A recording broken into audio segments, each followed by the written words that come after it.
Welcome back to Have More Babies. Today we're looking at something that, well, might fly under the radar sometimes, but it's actually incredibly important.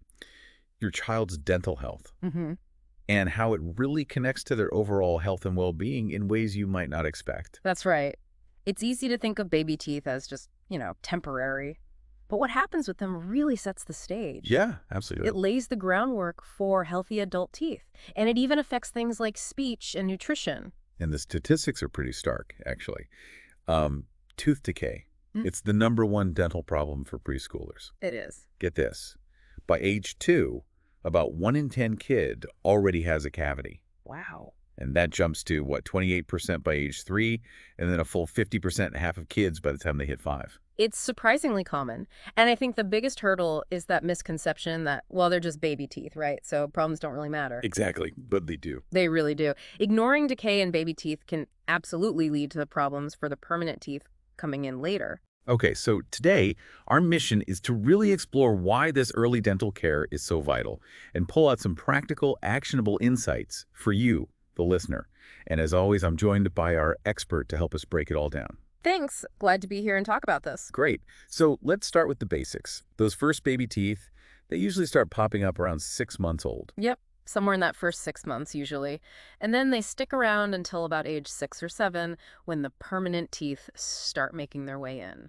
And it's crucial to understand just how common oral decay is in young kids. You mentioned it's surprisingly common. It really is. In fact, some of the information we looked at suggests it's potentially more widespread than things like asthma or even hay fever in children. That really puts it in perspective, doesn't it? It does. It highlights that it's a significant health issue, not just a minor inconvenience. So, okay, beyond just avoiding cavities, what are the other benefits of good oral health for kids?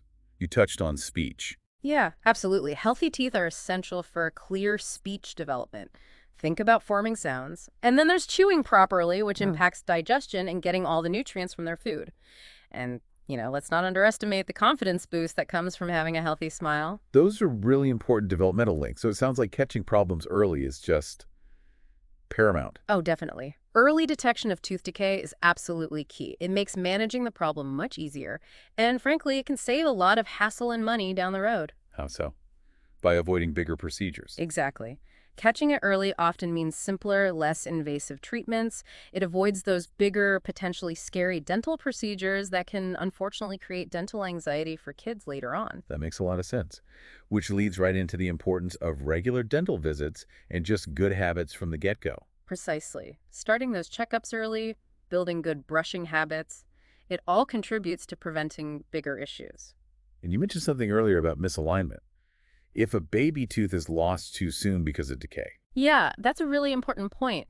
If a baby tooth falls out prematurely, the teeth next to it can drift into that empty space. Ah, okay. And when the permanent tooth tries to come in, there might not be enough room. That can lead to crooked teeth, bite problems. And potentially needing braces later on. Exactly. It's a chain reaction. So, okay, who do parents turn to first? Mhm. Often it's the pediatrician, right?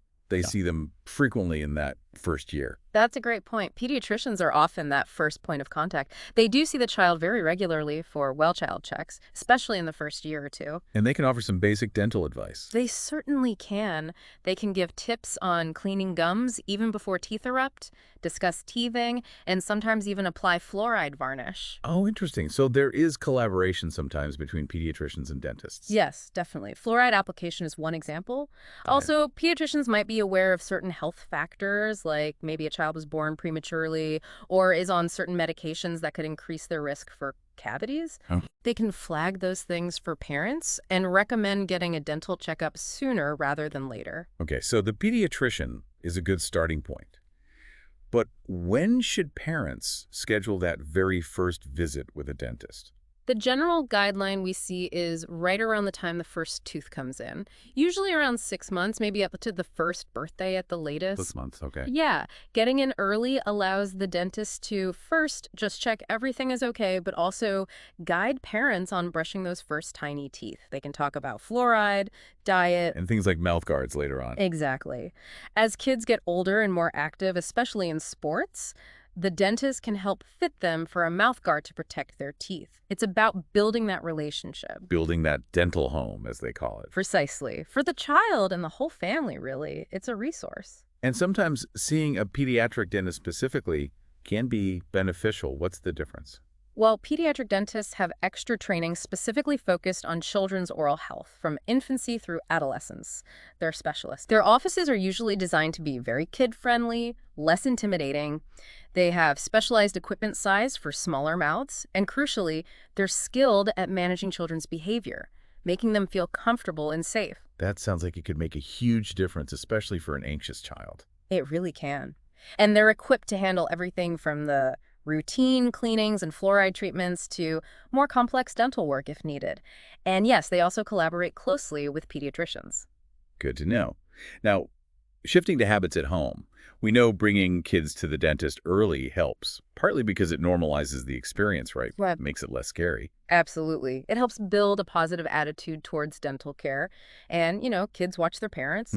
If parents prioritize their own oral health and make checkups routine, children are much more likely to adopt that same attitude. It becomes normal. It's about modeling that behavior. And consistency is key, I imagine. Reminding them to brush. Consistency is huge. Teaching them to brush, ideally after meals, and making it a regular part of the routine, that's fundamental.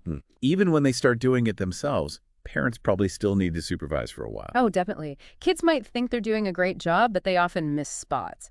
So parental supervision, checking their technique, and also just looking in their mouth regularly for any early signs of trouble, like little brown spots on the teeth, is really important. Right, those early warning signs. Okay, let's talk toothpaste. Fluoride toothpaste, when do you start using that? As soon as that first tooth appears, but the amount is critical. Okay. From the first tooth until age 3, you use just a tiny smear. Think the size of a single grain of rice. Very, very small. Rice grain. Got it. Then, from age 3 onwards, you can increase that to a pea-sized amount. Pea-sized after 3. Correct. And importantly, teach them to spit the toothpaste out afterwards. Don't have them rinse vigorously with water right away. Oh, why not rinse? Leaving that little bit of fluoride residue on the teeth allows it to work longer, strengthening the enamel. So, spit. Don't rinse. Interesting tip. And when do kids typically get good enough at brushing all by themselves? Most kids develop the fine motor skills and the understanding to brush effectively on their own somewhere around age 10. Age 10. Wow, that's older than I might have guessed. It takes time to master getting all the surfaces properly. So supervision and help are often needed before then. Okay, good to keep in mind. Any specific tips for the actual brushing process? Like what kind of toothbrush? Definitely use a soft bristle toothbrush. Hard bristles can actually damage gums. And choose one designed for kids. Right. They usually have smaller heads to fit comfortably and handles that are easier for little hands to grip. And breaking it down, making it simple. Yeah, simple steps. You can ask your dentist or hygienist to show you and your child the best technique. Sometimes it's circles, sometimes back and forth. Depends on the area. And it's okay for parents to, put their hand over the child's hand to guide them. Absolutely, especially when they're younger. It helps them learn the feel of the right motion and pressure. What about making it less of a battle? Flavored toothpaste. Child-friendly flavors can definitely help. If they like the taste, they might be less resistant. But again, the parent should be the one putting the toothpaste on the brush. Controlling the amount back to the rice grain or pea size. Exactly. And for spitting, if they're having trouble, just have them tilt their head forward over the sink. Gravity helps. Good practical advice and making it fun. Huge. Use a timer. 2 minutes is the goal. Play a favorite song that lasts about 2 minutes. Count teeth. Make it a game, not a chore. Love that. Okay, let's move on to when those baby teeth start to get loose. What's the typical timeline for that?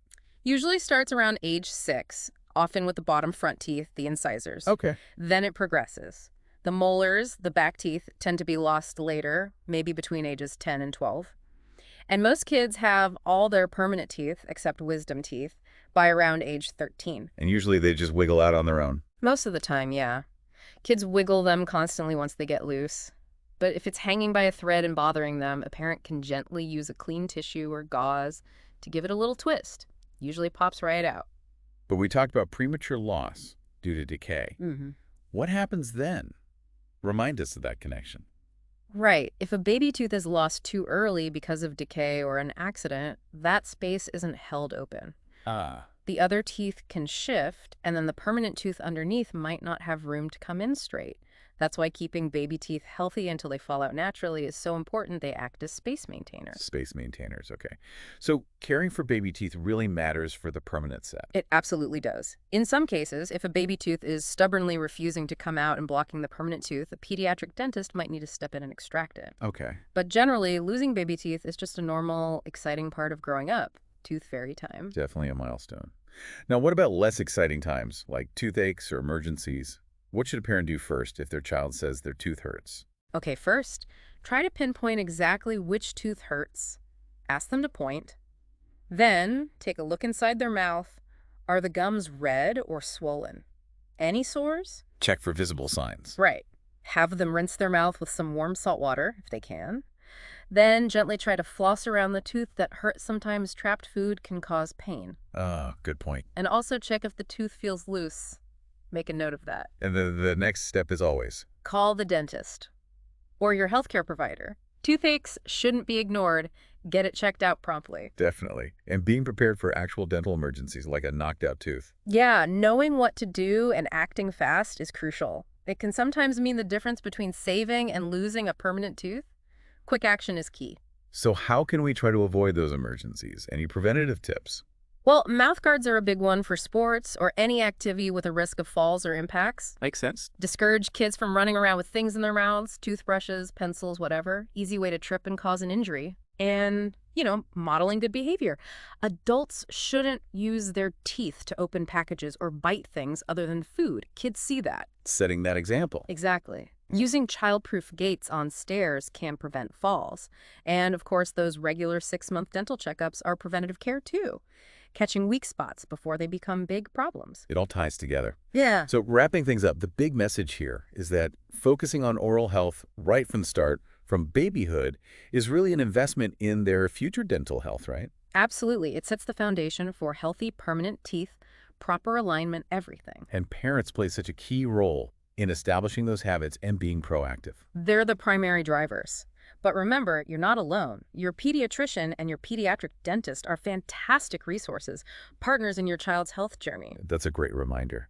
And for listeners who want to dive deeper into this, find more specific tips, maybe resources on finding a pediatric dentist. Yes, for really comprehensive information on all things pediatric dental health, a great place to go is omegapediatrics.com.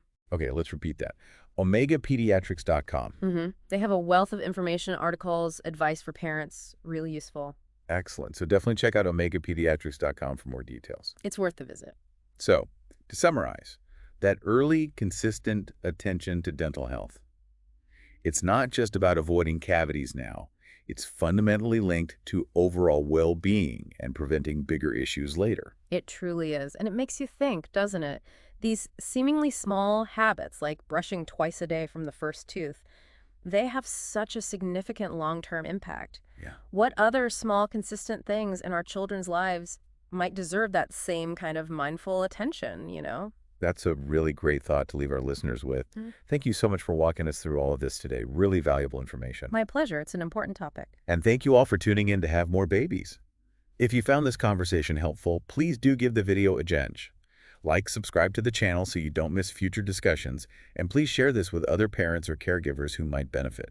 Goodbye, everyone. Until next time.